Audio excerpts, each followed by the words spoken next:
I'm speaking to you in the 60th anniversary of what's often called the Freedom Summer. Over 1,000 volunteers from across the country joined local activists in Mississippi to register black voters. As you all know, in much of the South at the time, and especially in Mississippi, black citizens were nominally allowed to vote, but met with violence when they tried to exercise that right. In part because black Americans were disenfranchised, much of Southern life was segregated by law. Restaurants and theaters, for example, did not, and in many cases legally could not, seat black and white Americans together. There were separate bathrooms and water fountains. This state of affairs ended abruptly later in 1964 with the passage of the Civil Rights Act, often seen as the crowning achievement of the civil rights movement. Racial discrimination on the part of both state governments and private enterprise was now prohibited by federal law. A policy of neutrality with respect to race and also gender and religion was mandated for both public accommodations and in private employment. This law was opposed by two contingents, with one of those contingents often masquerading as the other: bigots and individualists. Among the individualist opponents of the law was Ayn Rand. Rand described the 64 Civil Rights Act as the worst breach of property rights in the sorry record of American history in respect to that subject. The quote is, of course, from Ayn Rand's classic article, Racism, which was written in 1963 while the act was being debated. In it, she discussed the evil of racism, how it's tied to other forms of collectivism, and how individualism and capitalism are the antidotes to it, and how many of the things now, or then, being promoted in the name of fighting racism were undermining the individualism that was needed to protect everyone, most of all minorities, most of all those with a history of being persecuted and marginalized. The people who needed those protections most were now, she thought, in the vanguard of destroying them. Other individualist opponents of the Civil Rights Act included Milton Friedman, the economist, and presidential candidate Barry Goldwater, who was favored by both Rand and Friedman. All of these individualist thinkers argued that it was freedom, not government controls, that were needed to stem racism. Evidently, the country was deaf to these arguments. The only section of the country that Goldwater carried in the election was the least American part of America, what Rand described as the agrarian, feudal, racist South. Indeed, some that seemed to be supporting Goldwater for what you might think of as the right reasons, the individualist reasons, may have been just saying that to cover their actual motives, thus bigots masquerading as individualists. But many of them were explicit about what they thought and wanted. Segregation today, segregation forever was a call. I started thinking about giving an Ocon talk on racism about 10 years ago, on the 50th anniversary of the Civil Rights Act, when race was again much in the news. Black Lives Matter was then taking root as a hashtag and a movement, as national attention was directed to several cases of black men who died in encounters with police. Riots and unrest followed in several cities. There was much talk about the continued racism in America, about how little progress we have made, if any at all, on eliminating racism, even as we had our first black president in office. The response from many conservatives interested me especially. It was that we had solved the problem of racism largely. After all, we'd done the Civil Rights Act. Didn't that fix it 50 years ago? America, in their view, had done enough to address racism, too much even, and now it was a thing of the past, or it existed only or primarily in the form of reverse racism against whites who were disfavored by affirmative action and other such programs. I heard this cluster of responses even in some objectivist forums, and from some center-left commentators who were uncomfortable with what they saw as the excesses of the current anti-racist, as it was so-called, thinking. I heard the idea that to think we'd not made much progress on race in the country is to deny the success of the Civil Rights Act and affirmative action, something that these thinkers regarded as heretical. So there was a false alternative. Everyone seemed to think either that racism was nearly as bad as ever, and we'd done nothing or hardly anything to stem it, or that it had been almost entirely eliminated by the policies adopted in the 1960s. But if objectivism is true, and if the ideas Rand expressed in her 1963 essay and elsewhere are right, then we ought to expect that many of these policies, the policies adopted in the 60s and 70s to fight racism, would have instead served to entrench and intensify it. And we would expect the worst victims of this entrenchment to be members of the very minorities, chiefly blacks, who these policies were supposed to help. This is, in fact, what I think happened. I don't mean to say that racism has remained as bad as it was, or that it's gotten worse in every respect. In many respects, society has improved on this count, and there are, of course, multiple factors and trends influencing the development in a society. But the relevant policies and the ideas behind them, I think, are sustaining racism and further entrenching it, giving it a new and continued lease on life. That's what I thought already 10 years ago. And in the intervening years, I've been reading a lot on race, racism, American history. The more I thought about these topics, and in general, topics that go by the heading of social justice, the more I had the thought, paraphrasing Dagny Taggart in a very different context, why have we left it all to fools? It should have been ours. These are issues of importance, issues that are deep and interesting in understanding society, issues that need to be understood to see where we are and how we can improve our society. And they're issues that I think are poorly understood generally, and that objectivism can provide some key insights into. But there's a lot of work to do. Work to flesh out and confirm these insights, work to understand the past and the present, and work to show the way to a better future. And I've only really begun to scratch the surface of these questions. What I'm giving here is something like a short preliminary report. To complete it will require other researchers with other skill sets. One of my aims in giving this talk is to encourage others to consider taking up some of this work. So here's my agenda. I'm going to have 4 sections, loosely connected and not sort of tightly logically organized, with one has to go after the next in this order, but each will have its own progression, and I think through the sum of them, we'll spiral through a few topics and get some depth on it. The first section takes off from Rand's definition of racism and proceeds to examine different varieties of racism and the individualism that Rand saw as an alternative to that racism. The second section starts off from the idea of systemic or institutional racism. I'll argue that there are some real phenomena that go by these names, and I'll relate them to my account of racism from the first section. The third section will be polemical, arguing against certain racist views and other mistaken accounts of some of the phenomena I will have discussed in the second section. And in the final section, I'll discuss how problems of racial justice and other forms of what's called social justice would be solved in a free and individualistic society. And I'll point out some of the impediments to solving them in our society today. So that's the plan. Let's begin. And I'm beginning now with a quote from Ayn Rand. You should recognize this, I expect you all will, from the beginning of her essay on racism. Racism is the lowest, most crudely primitive form of collectivism. It is the notion of ascribing moral or social significance to a man's genetic lineage, the notion that a man's intellectual and characterological traits are produced and transmitted by his internal body chemistry, which means, in practice, that a man is to be judged not by his own character and actions, but by the characters and actions of a collective of ancestors. Skipping a bit.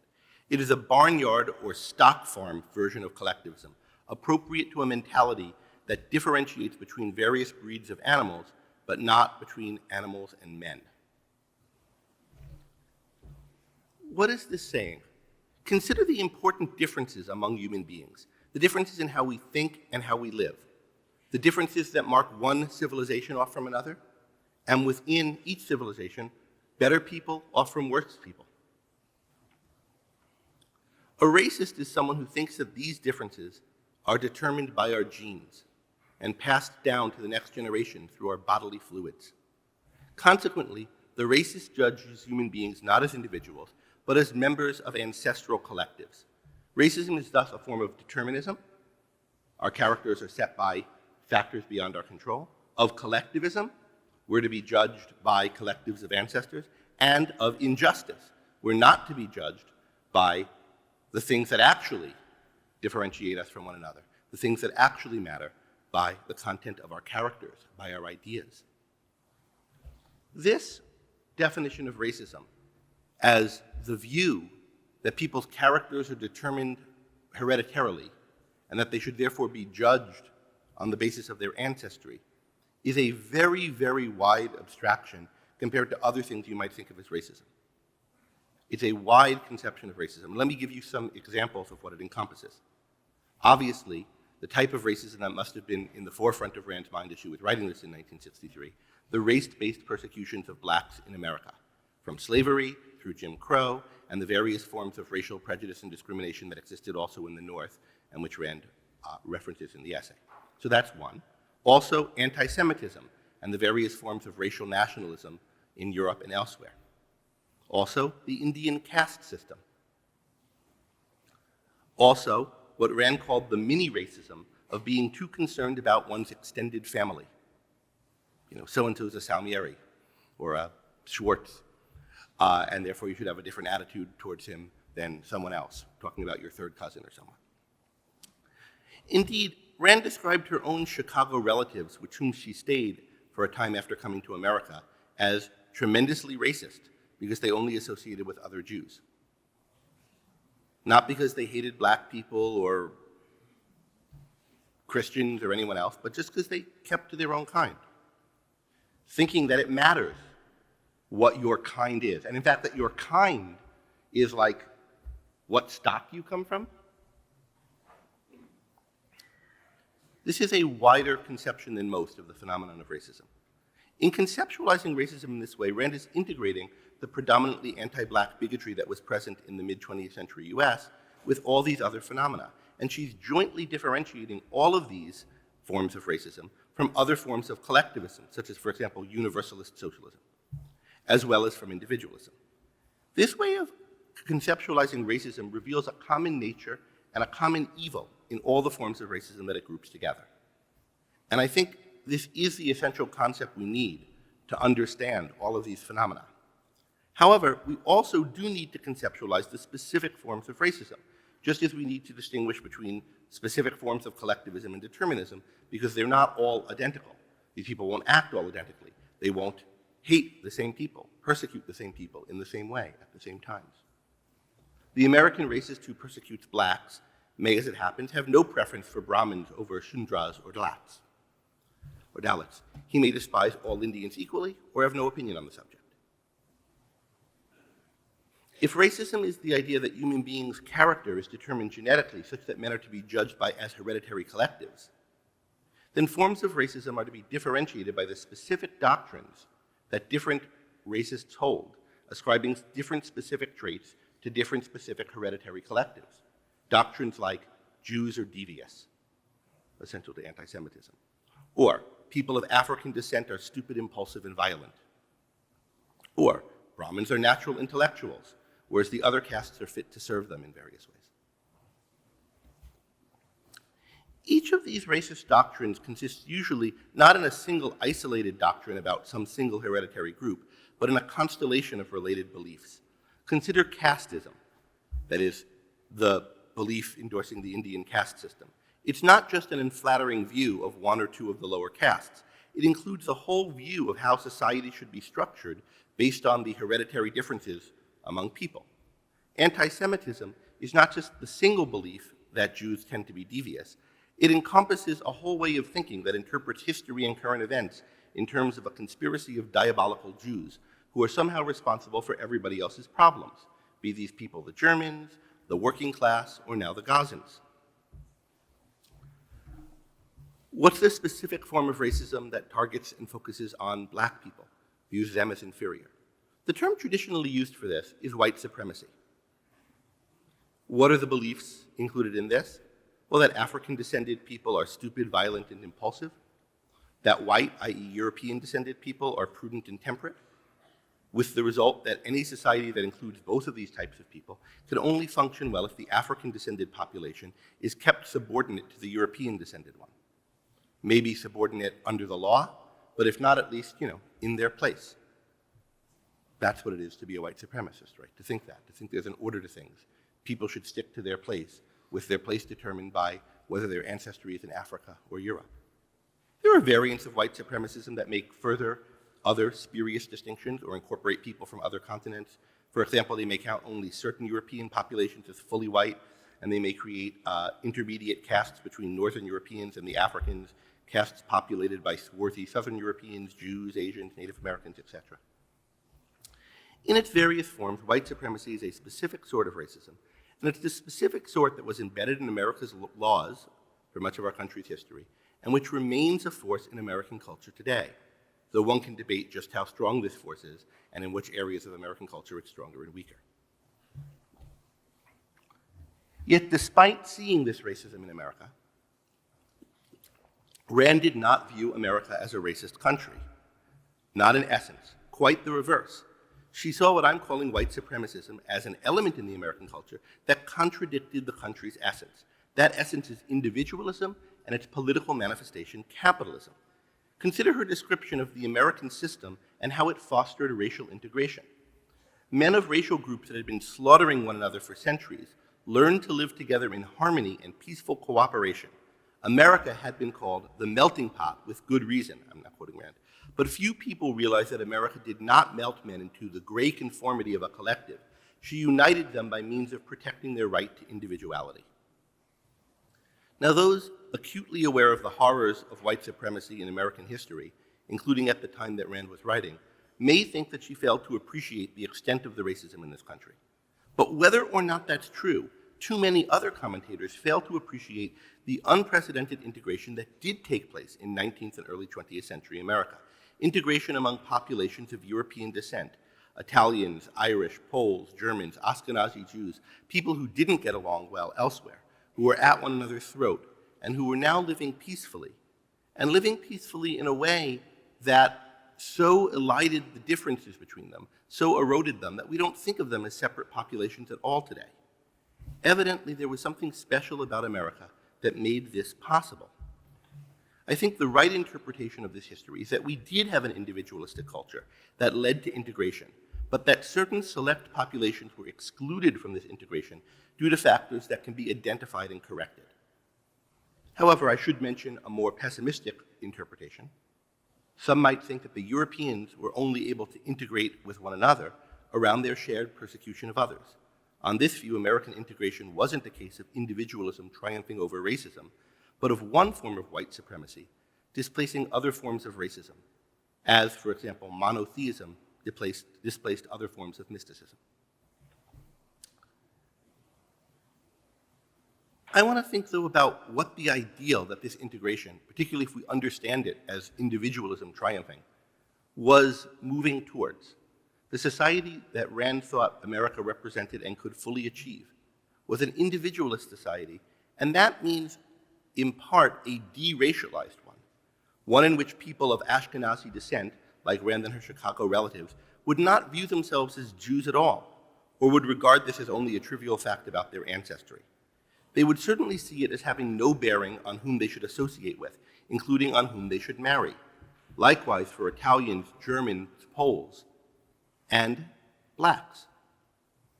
Insofar as people live like this, not only racism, but races themselves will melt away, as in America, the distinctions between many of these other groups have.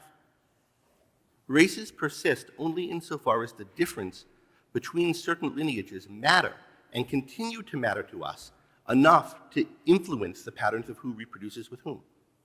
There are no longer distinct Norman and Saxon races in England, precisely because the difference between these two lineages stopped mattering to anybody sometime in the middle of the 12th century. So I think a country that's succeeding at individualism, that's really individualistic, understanding racism as a species of collectivism, is a country in race becomes less and less important and less existent over time. There are contemporary writers who share this view, who share a kind of ideal of a post-racial America. Contemporary writers include Coleman Hughes, Thomas Chatterton Williams, Camille Foster. All of these men are such that others might call them black. But Camille in particular says, I'm not black, I'm of Jamaican ancestry. He's maybe the furthest out on this topic, the most eloquent and consistent on it. But that's the ideal, an ideal in which everyone thinks of themselves that way and thinks of one another that way. And it's not an unattainable ideal, because I don't think any of you think of me as an Italian or a half Italian, half Jew. I'm just a person, and if you happen to recognize that my name ends with an I, or you might expect me to make a good marinara sauce or something, but it'll be a trivial kind of thing. not something important. Many today who see themselves as anti-racist do not hold this kind of idea. Indeed, it would seem a horror to them. To hope that a race should disappear in their eyes is tantamount to hoping for genocide. Think here of those Jews who suppose that Hitler will win if they marry a Gentile. There's something about each race that has to be preserved as a distinct thing. I should mention, incidentally, that the concept genocide now functions almost exclusively in discourse as an anti-concept, and if anyone wants to ask about that, you can during the question period. In any case, race abolitionism, the kind of view associated with Camille Foster and others now, is the individualistic alternative to racism. That's what an anti-racist, genuinely society, a truly individualistic society, will move towards. Not that you have to pretend that you can't make these discriminations now, but recognizing that the ability to make them, indeed the existence of these groups as separable, distinguishable groups, is to do with unindividualistic features of our society, which are happily going away, or which we hope to go away.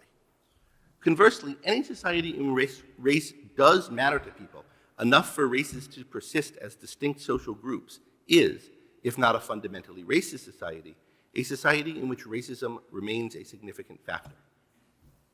And this is obviously true of our society today with regard to the black and white races.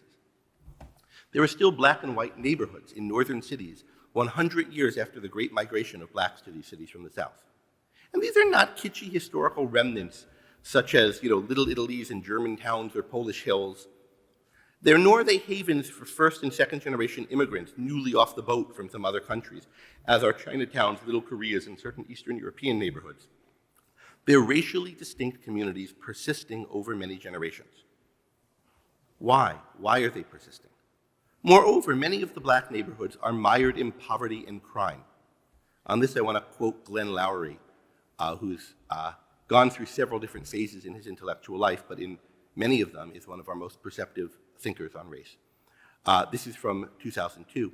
Social life in the United States continues to be characterized by significant racial stratification. Numerous indices of well-being, wages, unemployment rates, income and wealth levels, ability, test scores, prison enrollment, and crime victimization rates, health and mortality statistics, all reveal substantial racial disparities. Indeed, over the past quarter century, the disadvantage among blacks along many of these dimensions has remained unchanged, or in some instances has even worsened. For details on that, see his book, The Anatomy of Racial Inequality, in particular the appendix, where there's a lot of statistics. This segregation and stratification, I think, calls for some explanation. And the explanation has to be related to racism.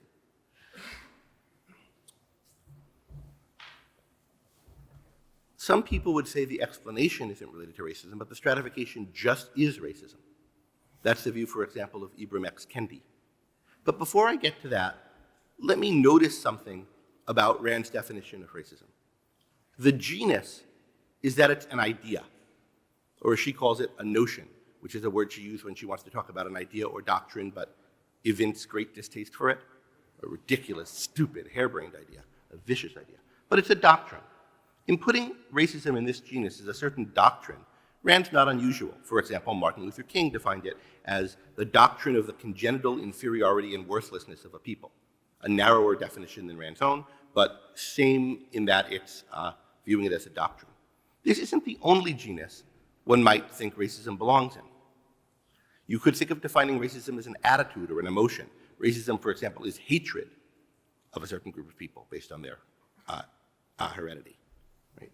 But I think doctrine is the fundamental genus, certainly to something like an emotion, hatred, or a practice excluding people, if we think of such emotions and actions as manifestations of perhaps implicit beliefs.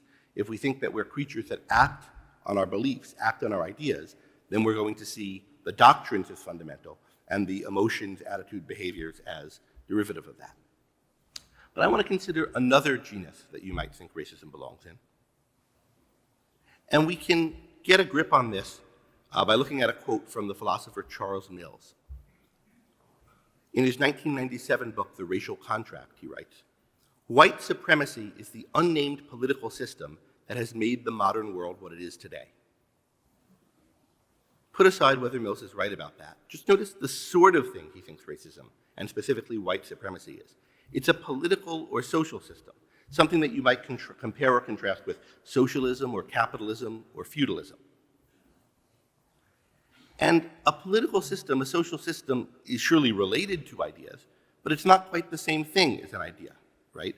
Think of Ayn Rand defining capitalism as a certain social system. Not an idea, though obviously it's based on or predicated on certain ideas. When we bring in feudalism as a form of racism, this social system view of it seems especially natural. If we bring in feudalism as an example of a social system, this idea of racism as a social system seems natural. After all, feudalism does involve hereditary groups in different roles, and the Indian caste system is a sort of lingering feudal system. Moreover, Ayn Rand described the racist American South as feudal. Of course, doctrines and social systems are closely related, but they're not identical. A social system isn't just the doctrines endorsing it. It's a society's being organized in a certain way, in accordance with these doctrines. And exactly how the social system and the doctrines endorsing it relate is a matter of dispute among philosophers. Those, including objectivists who hold that ideas drive history, tend to think of the doctrines as fundamental and the social structures as results of what people believe about how they should organize themselves. But others, most notably Marxists, think of evolving social orders as fundamental and thinks of the ideas that are popular in a given time as manifestations of these, justifications of them, that but the systems are not caused by the ideas, but by something else. People with this sort of intellectual orientation, a Marxist one especially, tend to define racism as a social system or as a feature of social system rather than as a system of ideas. Such accounts start by observing the racial stratification of various sorts of society and observing that these stratifications persist over time. Then they think of racism as that feature of the society by which this stratification is preserved over time. Ibram X. Kendi is one example of someone who holds this view, but there are many others, including Mills, who I quoted before. If the feature responsible for the preservation of racial stratification over time, of course, turns out to be the prevalence of an idea, then we're back to the idea or doctrine being the fundamental. But even so, even if we want to understand the ideas as fundamental, and I do, the system can be a real phenomenon worth conceptualizing. This is especially so since even if ideas are the fundamental drivers of history, the causal pathways between ideas and social institutions needn't be unidirectional. Think about how Rand thinks about capitalism. Capitalism is based on the idea of individualism, but a capitalist social structure, a capitalist economy reinforces individualism by demanding the best from everybody, not just because capitalist ideas are promulgated, but because we're interacting through one another by voluntary trade, people aren't sacrificing to one another, and so the incentives are such that people have to start thinking about their own life, start not relying on other people to sacrifice for them, and so forth. Moreover, Rand clearly thought that collectivism bred racism and individualism helped to contain or stem or end racism.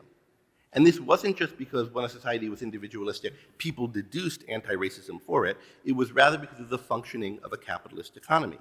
Likewise, she thought, read her 1972 article, A Nation's Unity, that a mixed economy leads people to become tribal, including racist.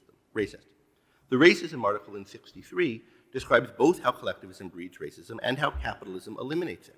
And the mechanism of influence is that the incentives in a capitalist economy lead people to interact differently, in part because discrimination is costly and wasteful. This point was made by others too. Milton Friedman, for example, made it in the 60s, and Jonathan Norberg made it on multiple occasions and gives as an example how market forces in India have gone a long way towards breaking up the caste system. It's just wasteful to discriminate against people of a lower caste when they want to do the job and can do it as well. There's more to say about all this from a distinctly objectivist perspective, more to say about the indispensable role of economic freedom in ending racism, and I'll return to that subject later. In any case, even if you think as I do that ideas are fundamental, social systems and practices are real and their relations to ideas are complex. Now, of course, most of the people who do think of racism as a social system or a feature of our social system, who speak of systemic racism or institutional racism, think they know what that institution is. It's capitalism. Here's Kendi. What capitalism introduced to the world was global theft in the guise of capital accumulation, racially uneven playing fields, unidirectional wealth that rushes upward in unprecedented amount, wealth that allows capital to free people from work or force people to work. Humanity needs honest definitions of capitalism and racism, based in the actual living history of these conjoined twins. The actual interplay of capitalism and racism on a global scale is complex in some ways. I can say a bit about it in the Q&A if you want, but suffice it to say that this is ridiculous.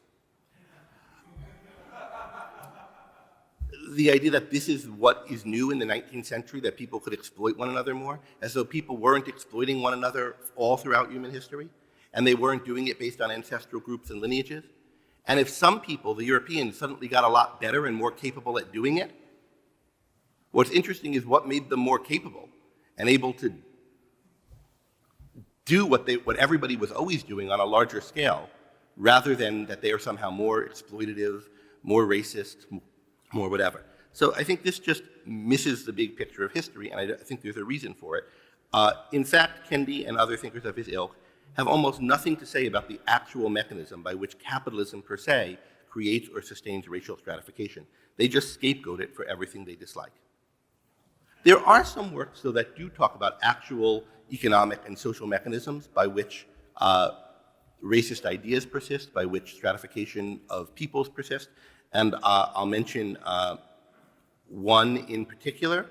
I've already mentioned it, in fact.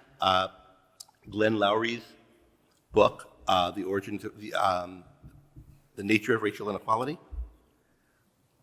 Many of the people, though, who are concerned with systemic racism, even if when they go deep, they don't have a view that makes sense, when they look into specific issues and try to document the specific history, they end up revealing a lot that, if you look at it with a better philosophical perspective, reveals what's actually happening, what the actual system that sustains racial stratification is. It's the mixed economy. And let me mention two works here that I think are particularly valuable. One is a book published in 2018, written by Richard Rothstein, called The Color of Law, A Forgotten History of How Our Government Segregated America. The book shows the many ways in which New Deal programs and other elements of the welfare state benefited whites and excluded blacks. Sometimes this was through programs that were explicitly racist, as were many housing programs. Other times, programs that weren't explicitly racist nevertheless empowered existing racist institutions, most notably labor unions, by insulating them from market forces. In many cases, unjust racist outcomes were likely intended, even if that was not made explicit. But there are others in which they just resulted from insensitivity. Take, for example, the GI Bill, which was instituted at a time when there were few eligible colleges that accepted black people. Therefore, black veterans could get the GI Bill support as well as white veterans could, except they couldn't use the money. So money that was taxed for everyone, ended up disproportionately or only advantaging some people and not others along racial lines. If everybody had just been paid for their military service and was free to use the money wherever they wanted, rather than the government trying to figure out what was good for soldiers and good for society, we wouldn't have had that problem. There's a general point that you can induce from all these examples. What happens when a sector of the economy is collectivized and given over to government control in the hands of majorities? When that happens, decisions will always be made in a way that reflects the short-sighted sectarian interests and prejudices of the more politically powerful parties in the society at the time. These will either be the majorities or else those people who are most politically connected and savvy. In this way, collectivism always serves to entrench and intensify existing inequities, particularly mixed economies do that. In a society where racism is an issue, even a little bit of an issue, a mixed economy will necessarily serve to entrench and intensify it. And the larger the statist elements in the mixed economy, the larger the effect. Another place we can see examples of this is in the 2022 New York Times podcast, Nice White Parents. It documents the 60-year history of a certain New York City public school. Throughout, we see example after example of how the school's policies were responsive especially to the demands of socially liberal white parents who saw themselves as seeking the best, both for their own children and for the school's minority students. And time again, we see how these policies end up sacrificing the interests of especially the black students. Of course, it never occurs to the producers that the individual families could be set free of one another so that they could integrate voluntarily when all concerned judge it to be in their best interest, instead of the less politically connected people ending up as pawns of the more politically connected. There is, I think, something we might call systemic or structural or institutional racism in America, and the relevant system is the mixed economy. This includes especially the public education system, but also employment law, which I'll return to in due course.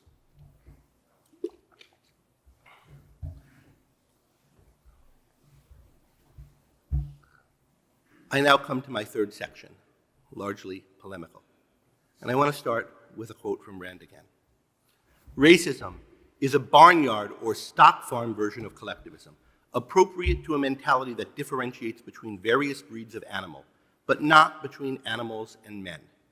Like every form of determinism, racism invalidates the specific attribute which distinguishes man from all other living species, his rational faculty. Racism negates two aspects of man's life, reason and choice, or mind and morality, replacing them with chemical predestination.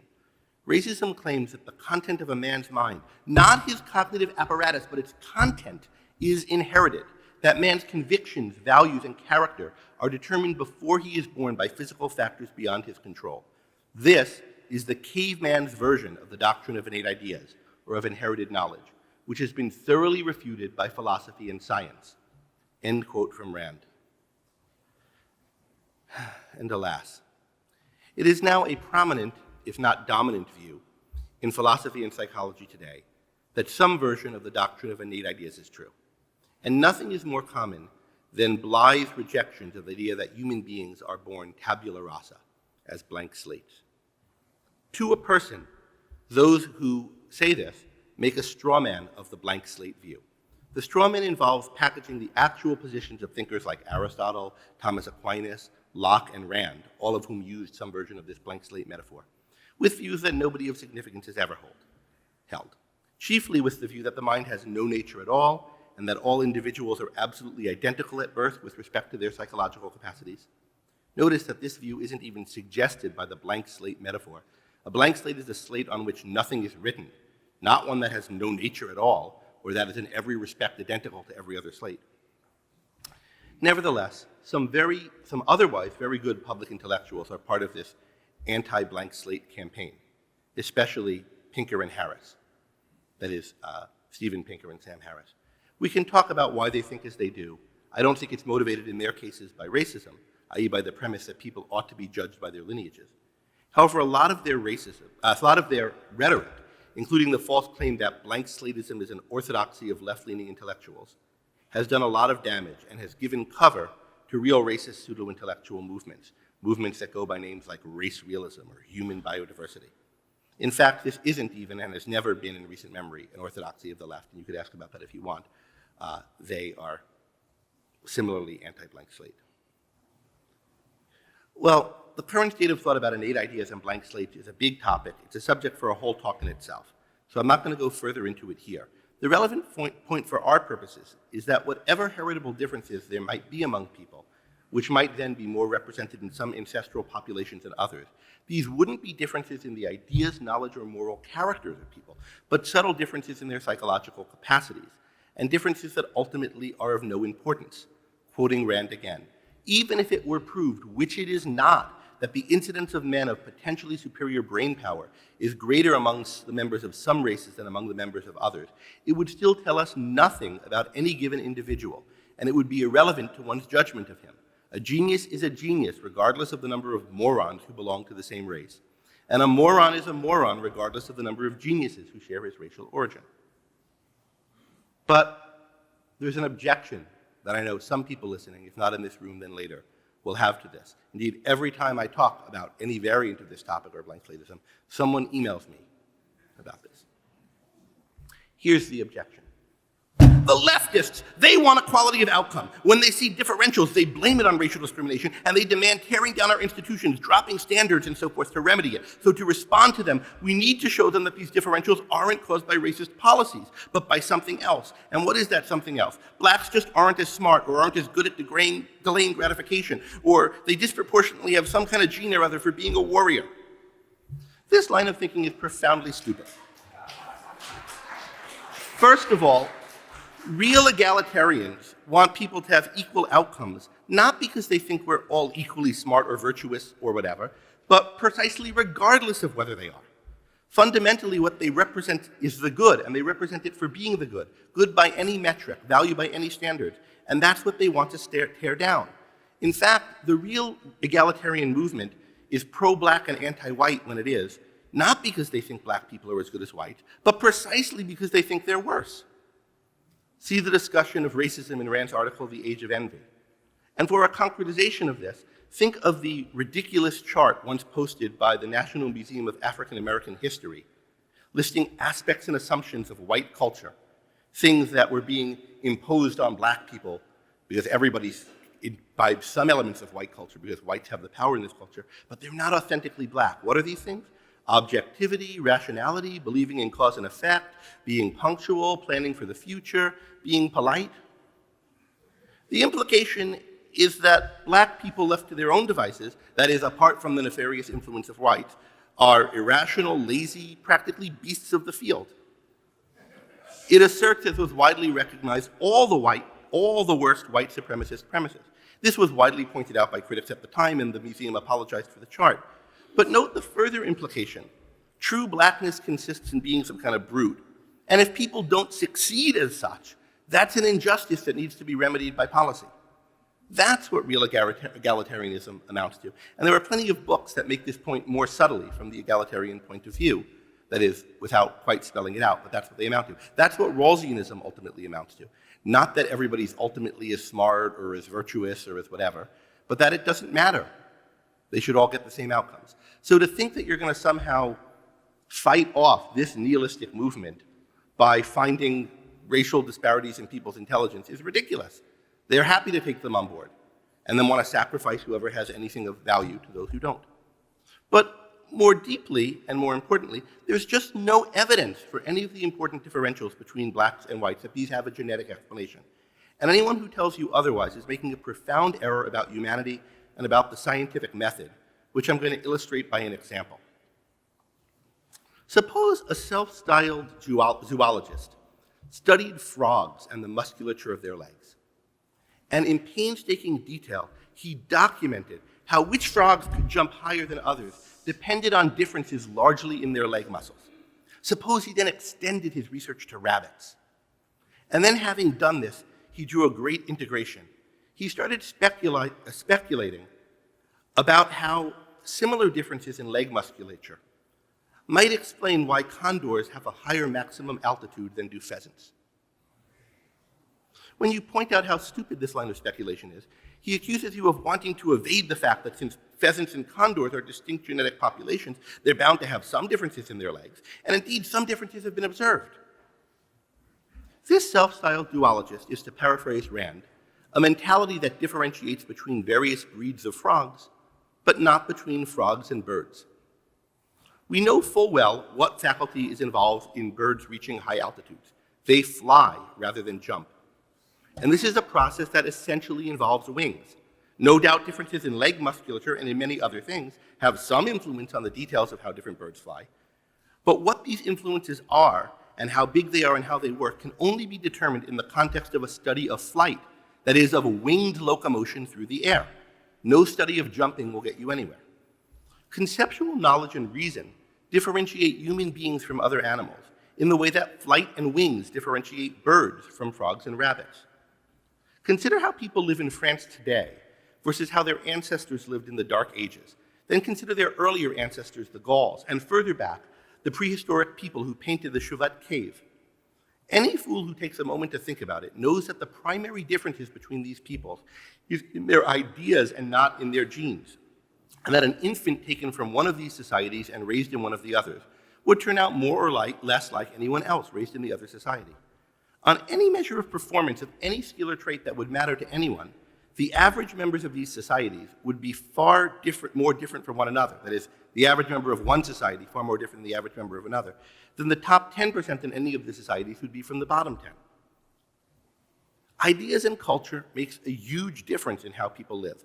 So much of a difference that different societies of human beings, based purely on their cultural differences, can live more differently than one another than different species of animals do from the others. Obviously then, if ideas are so powerful, then even within a society, culture must be a powerful differentiating force. If people are brought up and socialized differently, exposed to different ideas and practices, taught different ways, this is going to make a huge difference to how their life goes.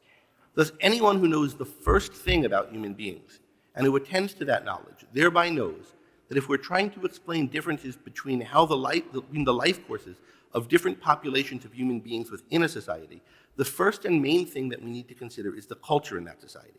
Everything else that might also be a factor has to be understood in the context of that. Enough then of human biodiversity. Insofar as it exists, it's a rounding error, and who knows in what direction. What then does cause the differences? What then does cause the case that there are distinct black neighborhoods that are crime-ridden, that black people are therefore more likely to be victims and to be incarcerated for committing crimes, and all of the other facts that Lowry pointed to earlier? There are two common explanations in America today that are basically cultural, having to do with our ideas and practices. One, white racism is holding back black people. Blacks are oppressed by a white supremacist culture. This is the standard left-wing answer. They're suppressed by the laws, but even where it's not by law, and mostly not by law anymore, by habits, patterns, practices, a culture that's white and that's inimical to blacks, that blacks can't get ahead in. And the alternative answer, more associated with conservatives, the standard non-racist conservative answer, is that black culture is defective. This view is often stigmatized as victim blaming. I think the dichotomy between these two answers is mistaken, though. Blacks and whites don't have separate cultures in the way like ancient China and ancient Athens did, hardly interacting. You could understand each culture on its own terms. This is how these people live. They're subcultures within a single American culture. You can't understand the idea of blackness or whiteness or black culture or white culture or black music or white music or views of black people that they have of themselves or white people have of themselves without seeing them as part of one whole, American culture, that has this distinction in it. Compare like nerd subculture. One can imagine an independent culture in which people value some of the things that are considered nerdy in our culture. But that wouldn't be a nerd subculture, and those people wouldn't be nerds. What makes them nerds is they have a certain place within our culture that's a kind of, little niche, and they understand themselves as such. Likewise, for any subculture, a subculture isn't a culture, it's a part of a culture, a fragment of a culture that can only be understood and can only function within the culture as a whole. So if we're trying to understand what's causing racism, why it persists, how it works, and if we're not obsessed with figuring out which group to blame, but just with understanding the phenomena and thinking about how to intervene on it, we want to think about the system, the culture as a whole, not some one fragment of it. Of course, there'll be various localized things that'll need to be worked on in each cultural niche, and it'll make sense for different people to focus on different things, but they all have to be understood as part of a complex whole structure that's sustaining racism. All right, that's the end of my third part. My final section. How does an individualist capitalist culture eliminate racism? Eliminate both the doctrine of racism, but also the stratification and segregation of people into races. The racial disparities and inequalities that people talk about. How does an individualist capitalist culture eliminate that? And what's preventing us from eliminating it now? We've talked about how the mixed economy entrenches racism. It entrenches unearned status differentials of all sorts by collectivizing decisions with the most presently influential faction empowered to dictate to everyone. Thus, the concerns of marginalized people or group get driven further into the margins. Moreover, it causes people to form factions and to try to seek power in the collective. And these factions tend to be based on things that are near the perceptual level. So people organize into tribes and groups, into races. See, again, especially Ayn Rand's article, A Nation's Unity, and also Global Balkanization for discussions of how this works. We've seen also how market forces encourage people to interact with one another, selfishly and as individuals. We've seen the idea that prejudice, discrimination over irrelevant factors is costly. And without a socialist collectivized economy to take those costs off of individuals' backs, they'll have every economic incentive not to follow them, every economic incentive to integrate. These are the kind of arguments we've seen from Friedman, and I mentioned Norberg. Rand also makes them. But I think there's more to say about this. I think these kind of economic arguments don't quite go deep enough to how freedom, how capitalism transcends racism, and why force, coercion, and also, I'll add, the premises of collectivism and altruism sustain it.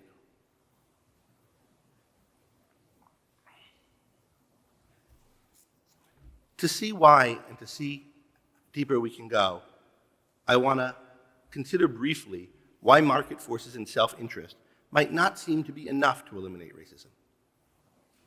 First, if because you're personally a racist, someone, not willing to hire someone who's the best for the job, and who's obviously the best for the job, and who anybody could tell is the best for the job, because he's of the wrong race or caste or whatever, then yeah, competitors are going to eat your lunch. But what if a prejudice is so widespread that by breaking it, one incurs great costs? Suppose no one will go to your restaurant if it's known that Dalits are doing the cooking, or if blacks and whites are seated together there. Then maybe you have a financial incentive to maintain the racist structure, whether you believe it or not. Moreover, groups previously oppressed by the law may lack the training or the social connections or some other factor that they need to make good on their potentials, even if their potentials are ultimately equal to anyone else or higher than them. So it's not enough just to stop oppressing them or even to stop discriminating against them. Don't we need something else to compensate for this? Don't we need to take some affirmative action to help them get ahead? Moreover, the cultures of various previously segregated institutions were formed under conditions of segregation, and so they reflect, maybe in subtle ways, the parochial values and standards that may make them, and this may make them unwelcoming to members of the previously excluded groups, and may make it hard for them to succeed in them. We need to find ways to make our institutions inclusive. Moreover, people in positions of power, people in positions to decide on who to employ or who to admit as students, likely will suffer from biases that blind them to the potential of many of the members of previously excluded classes. Again, these people, these previously marginalized people, maybe still marginalized people, will have special needs when entering new environments that existing institutions don't know how to provide or are unwilling to because they're too expensive.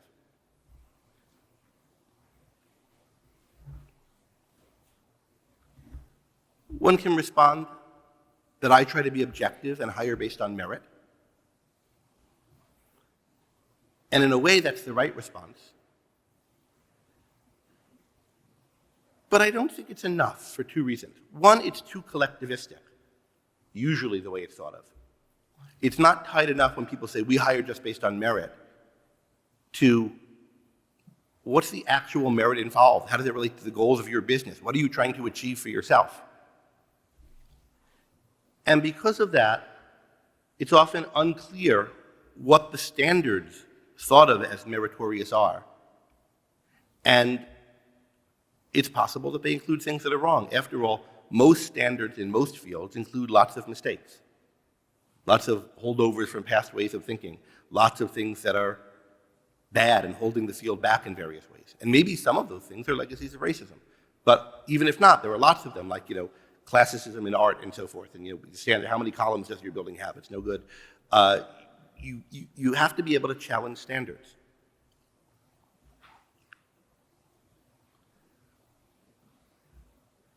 What's the right way to think of it? Well, if you think of racial discrimination, the kind of discrimination that may be unjust, is unjust, as a form of injustice, and you understand injustice as objectivists do, it's a form of non-objectivity. What is objectivity, by contrast? It's not just removing biases. It's not just removing mistakes. It's not just, it's obvious who's better and worse for the job. And this jerk brings in some irrelevant consideration. That's not how non-objectivity works anywhere or ever, or it's hardly how it works. It's hard to figure out who's good at what.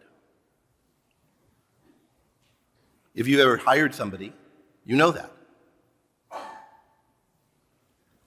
Being good at figuring out who to hire is not an issue of just eliminating some factors in yourself that might make you prejudice against them.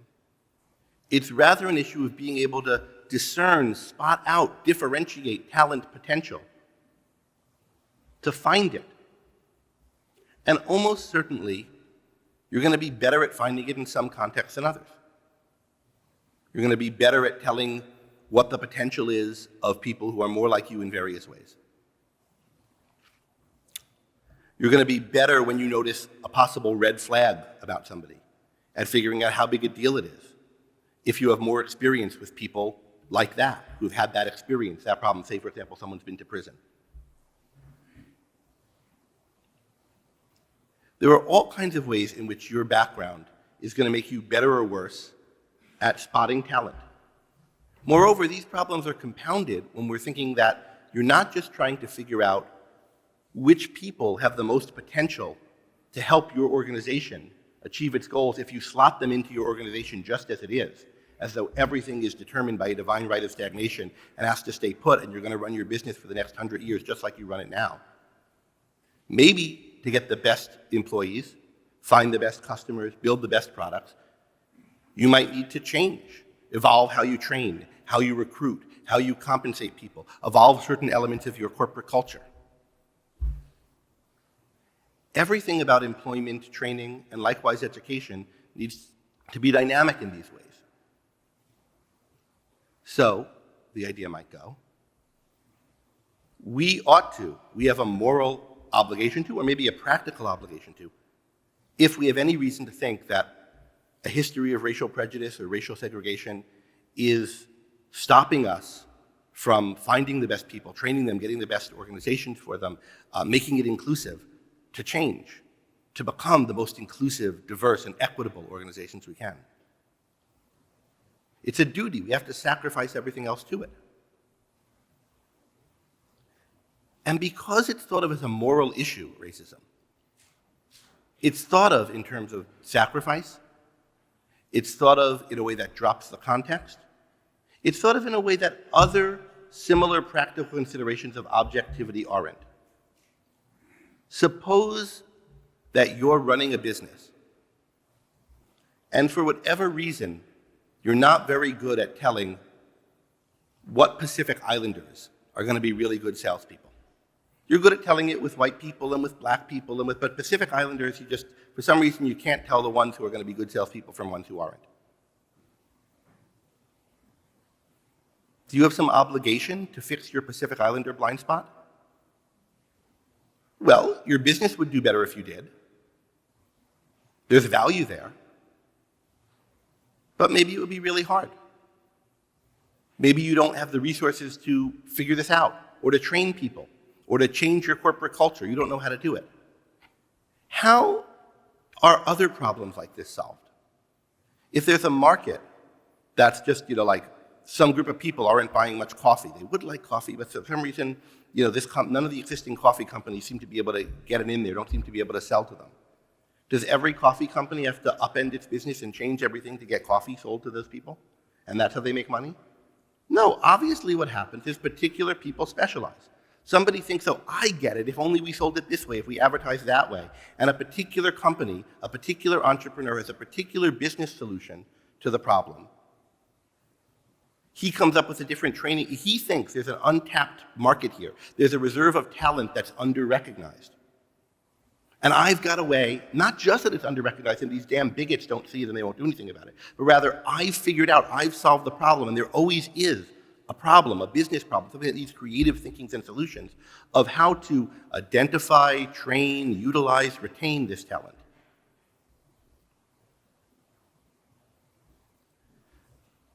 That's how other business problems are solved, when we don't think of it as a moral issue. When we don't think of it as all businesses need to do the same thing, which is the right thing. Rather, we think, yeah, it's wrong to discriminate.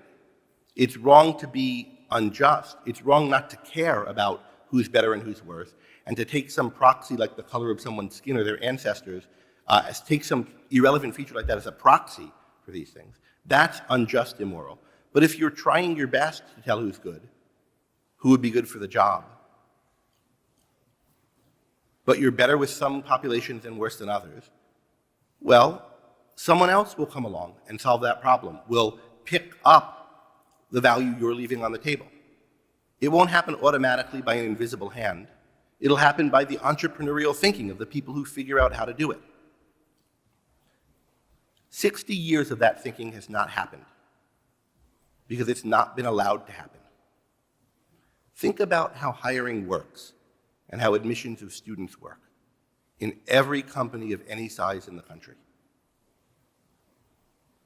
The '64 Civil Rights Act made it illegal to discriminate on race, made it illegal to take race into consideration in your hiring and firing, and then subsequent laws made it, in effect, illegal not to discriminate on race, or to take race into consideration because you have to show that why don't you have more Latina employees or whatever?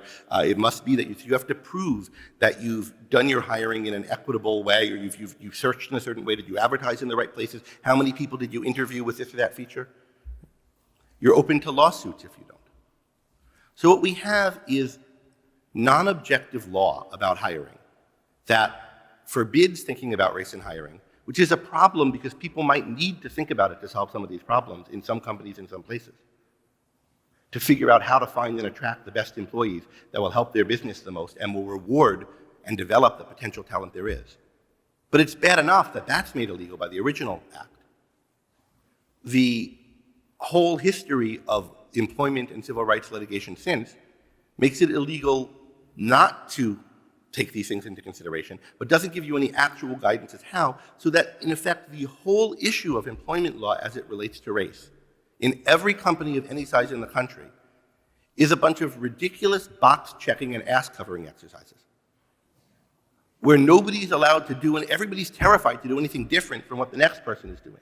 It's best practice and how do we do it. This is as clear a case as you could find of force paralyzing the mind. There has been no thinking in America for 60 years about this issue because there's not allowed to be, or hardly any, around the sides. And that's why I say, in addition to public education, I think civil rights law, particularly as regards employment, is a major factor in entrenching and sustaining racism, in stopping the process by which capitalism ends it. Because it's not just a matter, that is, some of the anti-racists who talk now, right, it's not just a matter of, oh, I'm not going to discriminate anymore. It's no longer legally mandated, or I don't want to do it, I want to be fair. There is a kind of thing someone might call affirmative action that needs to be taken. Not what's called affirmative action now, but you need to do something positive, not just stop doing something negative, to find the best employees, regardless of irrelevant considerations like race, to train and retain them, to create kind of companies that can work with a different kind of workforce than we had in the past. That requires thinking. Not thinking that we do as some collective, and we come up with best practices and we all follow it, but the kind of thinking that happens in markets and industries on all kinds of things. Different people come up with different labor policies, different hiring mechanisms, different corporate cultures that can attract and retain and develop kinds of talent that's being underrepresented, if they're right that it is. But that requires freedom, which we don't have in this field. It requires individualism, thinking that my company is not duty-bound to do the same thing that all companies do to solve this problem collectively, but rather, here I am in a market for myself. When I have a moral insight about value, just like any other insight, I think about how can I profit on it? What can I do to implement it? And I recognize that I don't get the rewards automatically just for knowing that something's good. But I have to think about how to make a business around it, and how to make that business work, and how to make the goodness objective to other people. It requires objectivity, requires individualism, and it requires egoism. Thinking that we're doing this for ourselves, thinking that morality is a matter of achieving what's best for ourselves, that the good is good for us, and that's why it's good, rather than thinking that the response to noticing that something is a moral issue is to look for how we can sacrifice about it, and then resenting the need to sacrifice and the people for whom we think we have to sacrifice.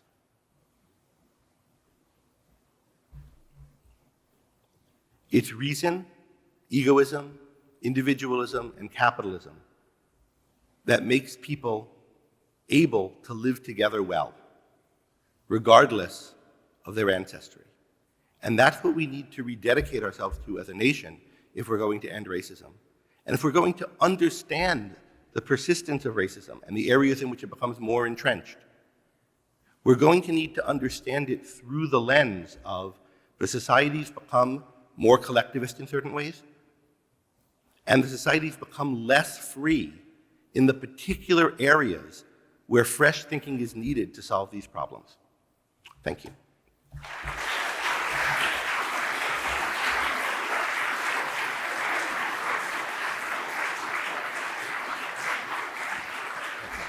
Hi, I was wondering if you can expand on the term genocide and your opinion of it, especially in the context of Israel-Palestine conflict.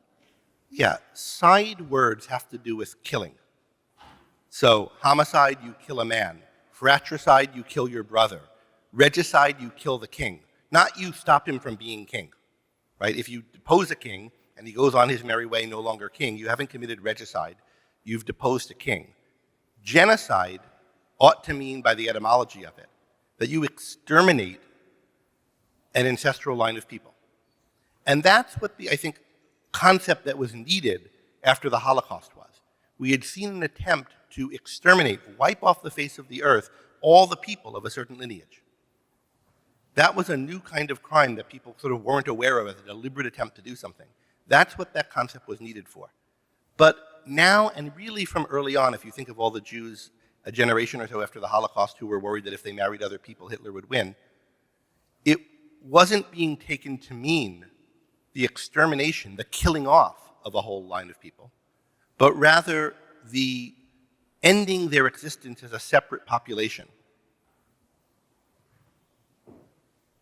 But the existence of populations as separate, distinct populations often ought to end. Nobody's trying to wipe out the Palestinian people, for example, the people who live in Gaza or the people who live in the West Bank. But there are lots of people who think they shouldn't be their own nation.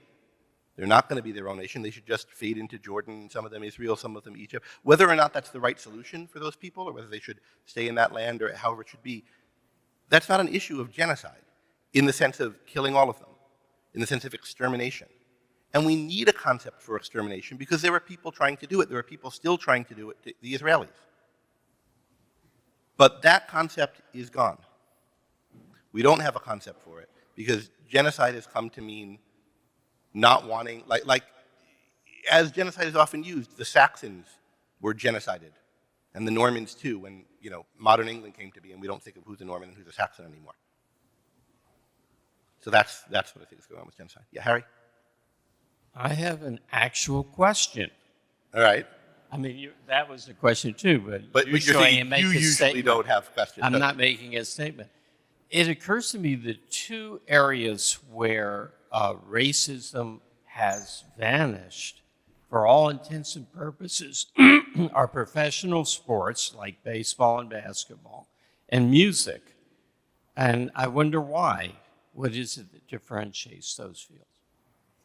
they've mostly vanished from music, but even there, like I think those fields are comparatively healthy on this thing, but it reflects, they're still somewhat racialized in how people think of them. There's black kind of music and white kind of music, and you might have preferences. I do. There are certain specifically black music forms that I like. And in a future world that I prefer, there wouldn't be, right? Everything would kind of be merged together, and these lines wouldn't be drawn in this way. There's nothing wrong with liking some things that you think in the future should go away, just like there's nothing wrong with admiring, the expert helmsmanship of a sailing ship, even though you think in the future we'll have steam and that'll be better. So I think the place of these things, which are cultural products, sports and music, in our culture, how they're perceived does have to do with how people understand race and how they're coded, but they definitely have broken a lot of barriers, and I think that they were an important part of the process by which society was integrated. I don't think it's an accident that Nat King Cole and Chuck Berry were popular in the run-up to the civil rights movement. Rock and roll went mainstream, but even before that, in jazz and pop jazz. There are individualist forces in our culture. There have always been, and the ones that the ones I've been talking about, the collectivism, the mixed economy, is one current running in one direction. It's fighting a current that's more healthy, and I think that current is or was more prominent in the arts and sports. Thank you. We have a question from online. Yeah, I bet.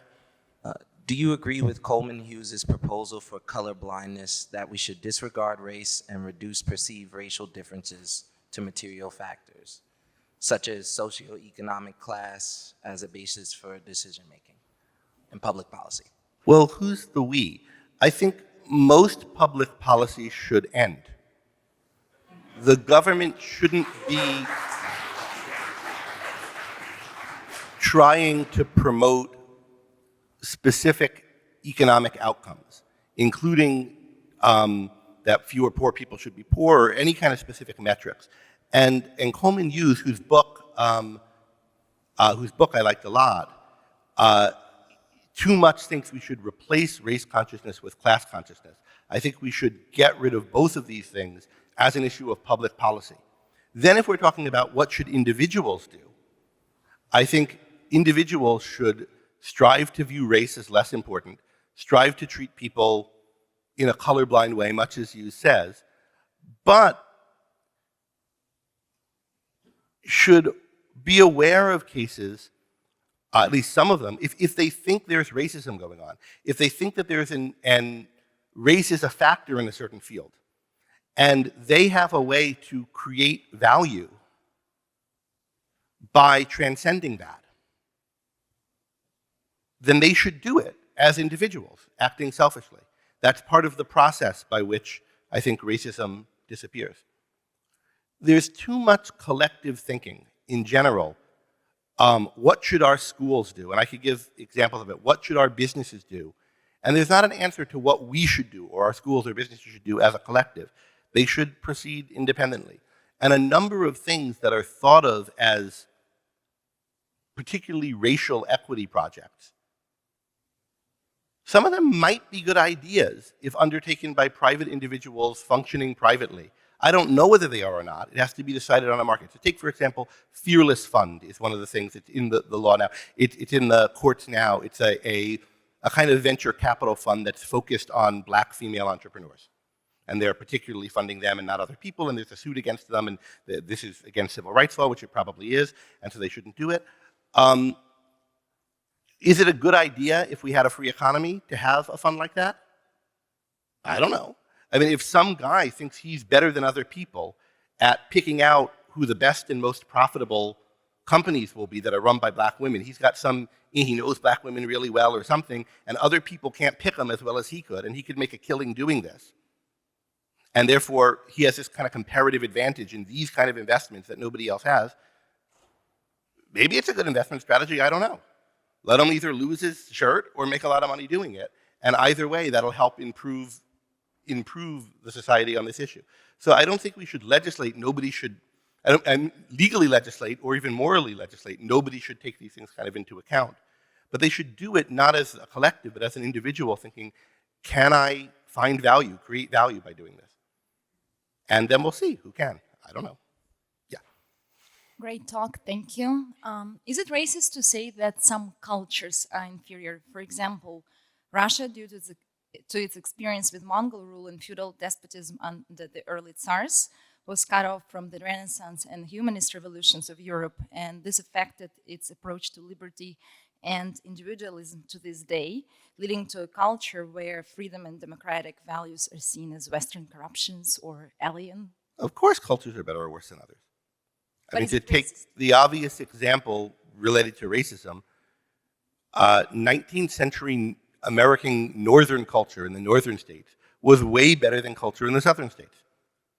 Though the American North was a better society than the American South. They were intertwined in various ways, etc. But the North was better.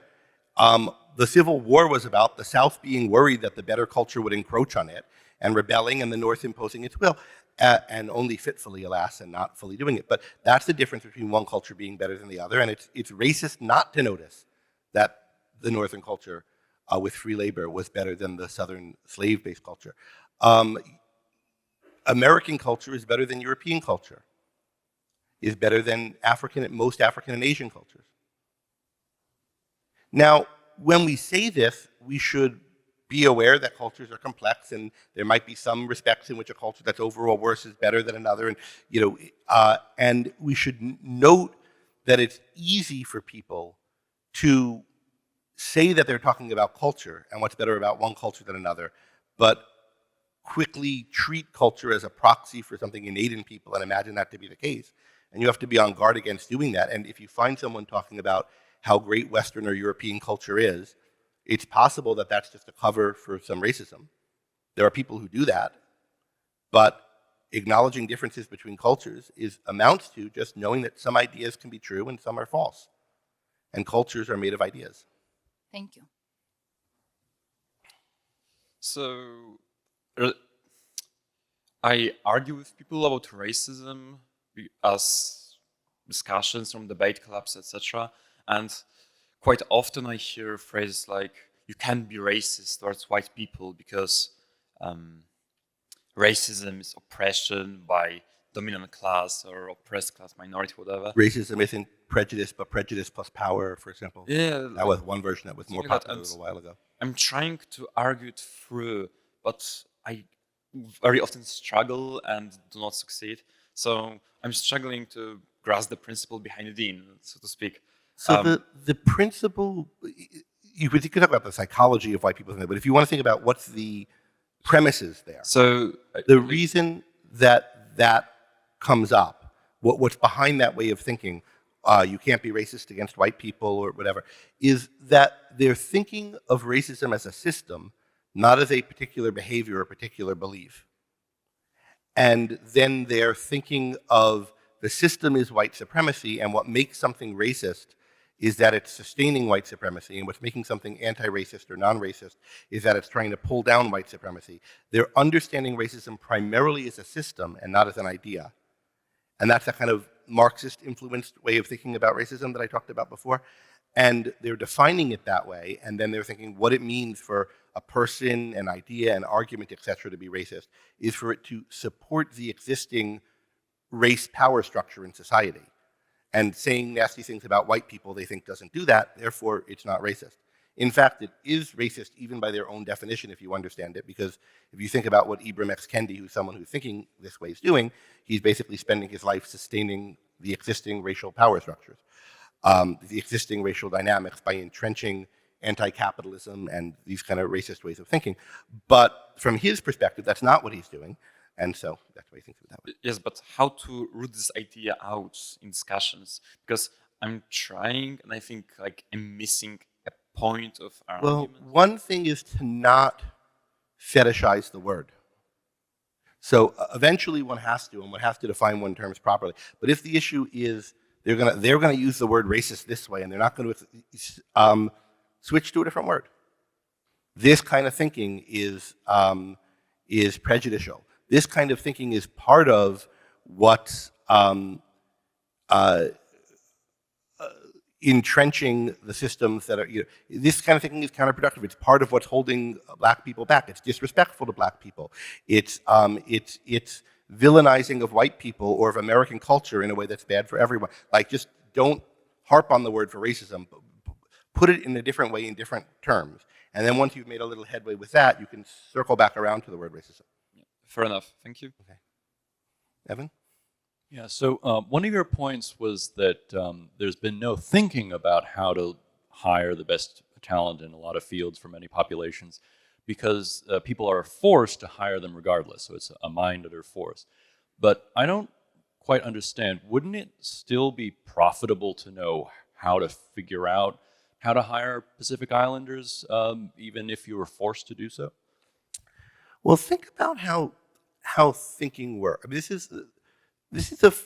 what I'm relying on here is a fairly technical point. So first let me give you a reference on it, and then let me try to give you a kind of folksy way of thinking of it. There's 3 really good papers by Darrell Wright, cumulatively on force and the mind, that are the first 3 chapters of the book Robert Mayu and I edited, Foundations of a Free Society. And they talk about Rand's idea that force paralyzes a mind, which means when you try to think in accordance or conformity with dictates that are forced on you, you can't really think. You have to end up kind of prevaricating and you're kind of BSing yourself. You're not free to follow the ideas wherever they go. Because you're trying to stay within the arbitrary confines imposed upon you. So now suppose you're trying to think about what would the best hiring practice be to find the best people for a certain job, maybe in light of a premise you have that there's a lot of under-recognized and underexploited talent in a certain community, whether it's blacks or Latino, whatever it is. And moreover, you're going to think about, it might not just be hiring practices that need to change, but also your training practices, and maybe part of your corporate culture might need, whatever your view is. If every place you turn, you run into something you can't do, or something you have to do, how much of that thinking can you afford to really do? You could say, well, okay, I'm going to do it as a theoretical exercise. I'll imagine how I would do it under conditions of freedom. But you can't experiment, you can't get data and see what happens when you do it. Your thought's going to be very constrained if it's got to be this kind of fantasy about what you do in utopia.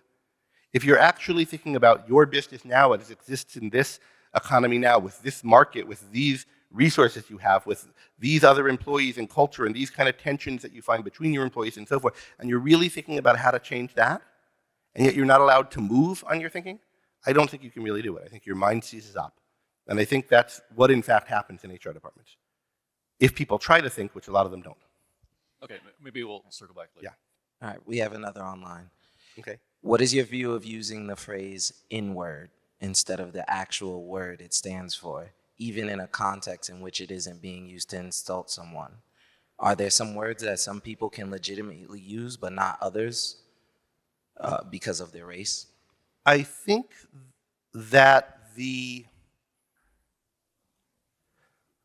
type of societal taboo that has developed around that word in the past 20 years or so, not just that it's a slur and we shouldn't use it as a slur and it's bad and wrong and you can tell a lot about someone's character when they use it, but that to have the syllables pass through your lips in any context, even if you're saying how awful it is to say it, is some kind of mark of infamy. Not that we should be careful about saying an ugly word, like you might be careful about saying a curse or something, but that it's this kind of religious taboo, I think is an unhealthy aspect of the culture, and I think it harms most of all the people that it's thought to protect. However, given that we do have this taboo, I follow it. And I think if somebody's like excited, oh, I gotta say this word, look at me, I'm so bold, given the state of the culture around it, that's an odd thing to want to do. I don't have any desire to say it. I'm happy never saying the word, but, or, whatever. But looking at it sociologically, I think this is not a good development. I think matters around this word were much healthier in the 70s to 90s. And it's kind of been invested with a kind of magic force that I don't think is good and I don't think is anti-racist in a legitimate understanding of that term. Yeah, Larry. Before I get into my question, I must read this quote. This quote comes from Ann Wortham in her book, The Other Side of Racism. She quotes Lester G. Maddox, and he's a business owner, and he says, "You're not going to eat at Pickwick today or any other time. This is my property, my business, and the Constitution guarantees the right to operate it my way." And the reason why I bring up this quote is because it really shows how ingrained the concept of racism is into him and how he is separating himself from, black people. So my question is, we had a whole entire conversation about race, but we never asked the question, what is race? That's a great question. I feel like I should have planted it, but I didn't. Okay, so here's what I think race is. A race is a population of people sharing a common lineage, which common lineage has perceptible phenotypic features that, like, different skin color, different hair texture, different eye color, whatever it is, for some perceptible phenotypic features, which people regard as important, and therefore as a ground for interacting with people differentially, such that the lineage is preserved as distinct. So there's a group of people who are somewhat reproductively isolated from other people that has that they share some visible traits that are preserved so long as the group remains reproductively isolated. People regard those traits as important and therefore treat those people differently, and they treat themselves differently. And with the result that people differentially continue to sleep with one another based on whether or not people have those traits, such that that group continues as a distinct group with perceptibly distinguishable traits over generations after generations. That's what I think a race is. Thank you.